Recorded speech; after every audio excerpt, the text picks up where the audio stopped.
Liverpool ne veut pas finir son mercato. Le Here We Go de Isaac a été lancé cette nuit. On n'a rien dit malgré son prix. A spawné à l'instant, Marc Guéhi. Le Here We Go qui vient d'être lancé à l'instant par Fabrizio Romano à 40 millions d'euros. Ce qui dépasse même officiellement la somme qu'on avait prévue à la base, qui était de 500 millions. Et vous avez devant vous la liste exacte.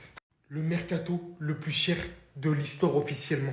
Si Liverpool ne gagne rien cette saison, pas au minimum la première ligue, c'est une honte monumentale. Et je parle même pas du fait qu'ils sont littéralement censés tout prendre au sens propre du terme en soi, mais je suis gentil. Je vais juste me contenter en première ligue ou Ligue des Champions. Pour ce qui s'agit de l'histoire en elle-même, vous connaissez déjà mon avis sur ça. Il n'y a que eux qui sont capables de faire tout ça. Le Real Madrid, quand derrière, on va vouloir recruter des joueurs gratuitement parce que justement, on n'arrive pas à se hisser à la hauteur de ce genre d'équipe. Par contre, nous, ça va nous dire « Oh tiens, vous avez une stratégie de merde, vous faites que recruter des joueurs en les blâmant contre leurs équipes respectives. » On a cet argent, nous.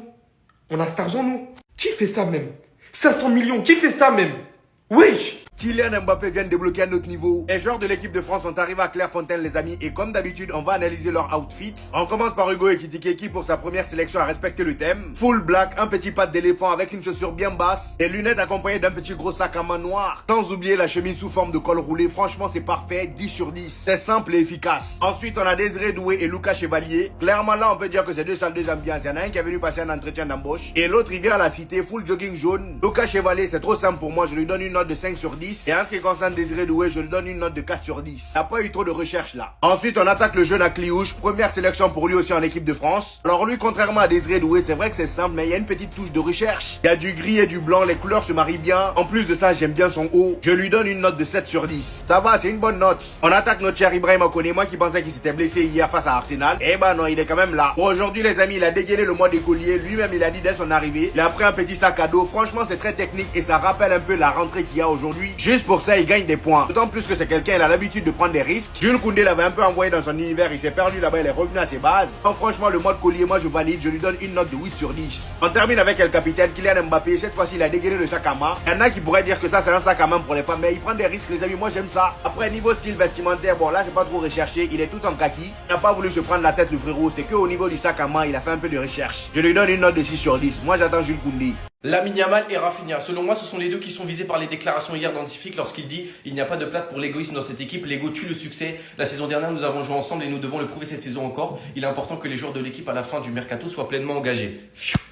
Parce qu'apparemment, hier, Antific a piqué une de ses plus grosses colères dans le vestiaire depuis qu'il est au club à cause du manque d'intensité affiché par l'équipe et il a remarqué que certains joueurs ne jouent plus pour l'effectif. Il en a également assez de l'histoire autour de Fermin car il estime qu'elle a fait dérailler l'équipe ces derniers jours. Là, en tout cas, on a confirmation, Fermin Lopez, il va rester au Barça. Mais selon moi, c'est surtout Lamine Yamal et Rafinha pour des raisons différentes qui sont visées. Lamine Yamal par rapport à son attitude. C'est un génie, y a rien à dire, mais quand il y a des choses qui nous plaisent pas, faut le dire. J'aime pas du tout l'attitude qu'il a à râler lorsqu'on le sert pas. Il reproche beaucoup de choses à ses coéquipiers lorsqu'il rate quelque chose. Donc ça, c'est un truc à corriger et vite. Et Rafinha, chef, on a tous l'action en tête hier face au Rayo Vallecano et c'est pas la première fois, les gars. Alors oui, la saison dernière, t'as fait une saison de fou où tu stats de fou, mais t'as stat parce que tu forçais pas. C'est le jeu qui venait à toi. C'est les buts, c'est les passes D qui venaient à toi. Là, j'ai l'impression que tu forces un peu, tu cherches un peu trop à jouer perso. Et ça aussi, c'est un truc qu'il faudra corriger. Dites-moi ce que vous en pensez en commentaire, les gars, si pas vous amener, vous êtes des bons, nous, on avance. Je sais même plus où donner de la tête, ça part dans tous les sens. Liverpool vient encore une fois de boucler 2 transferts en même pas 24 heures. Le pire c'est que là on parle pas de transfert de 1 million, non. Juste dans ce mercato là les amis, ils ont dépensé plus de 500 millions d'euros. Comment c'est possible? C'est tout simplement le mercato le plus cher de l'histoire, j'ai jamais vu ça. J'espère vraiment que toutes ces dépenses là vont servir à quelque chose parce que là c'est beaucoup trop. En première ligue, vous avez intérêt à terminer premier. Là de toute façon c'est bien parti pour vous, donc je m'inquiète pas trop. Et en Ligue des Champions c'est minimum demi-finale, même ça je suis trop gentil. Avec cette somme colossale que vous avez dépensée là, vous êtes censé remporter tous les trophées. Et ici les amis, c'est toutes les ventes qu'ils ont réussi à réaliser lors de ce mercato. Et dites-vous que même en termes de ventes, ils ont battu un record aussi. C'est tout simplement le mercato le plus onéreux de son histoire. Luis Diaz est parti pour 80 millions d'euros, Darwin Núñez 55 millions d'euros, Harvey Elliott 40 millions d'euros, Harvey Elliott qui désormais est un joueur d'Aston Villa. Il est parti sous forme de prêt avec obligation d'achat de 40 millions d'euros. Donc c'est pas un transfert direct. Jarel Kansé est parti pour 40 millions d'euros, Ben Dewak pour 29 millions d'euros, Keller pour 21 millions d'euros, euros. Trent Alexander-Arnold 10 millions et pour terminer Taylor Morton 15 millions d'euros. Franchement c'est pas mal, ils ont bien géré leur vente. Et c'est au niveau des achats là, moi je suis pas trop d'accord. 150 millions d'euros les amis pour Alexander Isak. Je dis pas qu'il les mérite pas, mais franchement c'est beaucoup trop. C'est le transfert le plus cher de l'histoire de la première ligue, dites-vous. Konaté n'a pas fait ça. C'est la rentrée des classes, mais aussi à Clairefontaine, les Bleus se rassemblent. Restez bien jusqu'à la fin, comme chaque rassemblement, on va voir toutes leurs arrivées. Oh, c'est la Coupe du Monde, un peu de hype. La surprise du chef Akliouche, avec une belle arrivée très réservée, très timide. Ce n'est en tout cas plus le cas pour Doué, qui arrive en survêtement, plus grand chose à prouver. Quand on a dit la rentrée des classes à Konaté, c'est au sens propre du terme, il a ressorti son cartable avec le blanco qu'on mettait en 3e dessus là. Il est littéralement hilarant. Mike Maignan fidèle à lui-même ainsi qu'à ses lunettes de soleil en mode Matrix. Je reconnais l'arrivée d'un élève très sérieux, Ekitike, qui je vous rappelle remplacera Cherki durant ce rassemblement. On espère que tu seras autant sérieux que ton apparence. Chouameni, je m'attendais pas à cette apparence un peu street, un peu state. Barcola, on sait qu'il aime bien mettre un petit peu des looks fashion, des looks top modèle. Par contre, j'ai pas compris pourquoi sa tête elle est comme ça. On peut dire tout ce qu'on veut, hein, mais Koundé, il nous sort de ses decks à chaque fois. Il a beaucoup trop de flow. L'arrivée du patron qu'on a vu en début de vidéo, tel qu'il est le capitaine de l'équipe de France. Saison Coupe du Monde, c'est la sienne, on vous l'a dit, on vous le répète.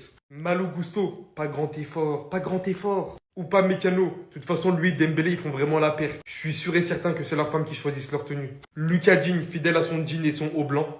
Kefren Turam, franchement, tenue assez originale, j'aime beaucoup. J'ai hâte de voir celle de Manu Kone.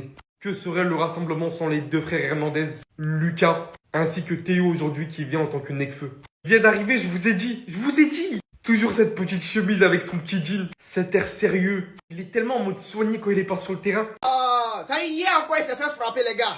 Voilà, je sais que vous étiez en train de dormir, mais moi, j'ai surveillé le match. Il s'est fait frapper. Il s'est dit, caca. Il a joué caca sur le terrain. Il a regardé tout le match. Il a chié sur le terrain même. Non, franchement, les gars, cette semaine, c'est la meilleure semaine de l'année. Oui. Al Nassr a gagné 5-0. Atlético de Madrid n'a pas gagné. Barça n'a pas gagné. Real a gagné. C'est-à-dire Vinicius a marqué. Adagoula a marqué. Hein? C'est-à-dire Inter Miami n'a pas gagné. Et puis c'est final, hein, je vous rappelle. Il a perdu final. Matin encore, il me réveille. On me dit non, Eric Ten Hag a été licencié de Bayer Leverkusen. C'est-à-dire ils l'ont chassé de Bayer Leverkusen. Hein? Non, franchement, cette semaine, non, franchement, non. Les gars, franchement, Dieu nous a servi cette semaine, franchement, pour nous les Madridiens, franchement. Hein? C'est-à-dire, il n'a rien joué sur le terrain, c'est moi qui vous dis ça. Tranquillement, tranquille. Il a joué caca même. C'est-à-dire, non. Franchement, c'est-à-dire, ça y est, c'est pas dire quand même. Tellement je suis heureux. Je suis heureux pour cette semaine. Le niveau de conspiration vient d'atteindre là. Vous allez penser que conspiration cette saison, c'est sorcellerie on est en train de faire. Cette saison, conspiration, on conspire, c'est-à-dire, c'est de manière légale. C'est-à-dire, conspiration, c'est-à-dire, on met prière dedans, on prier pour construire cette saison. Vous allez voir. Ça, ce n'est que le début. Ça, c'est pour vous échauffer d'abord en attendant. Rendez-vous à la fin.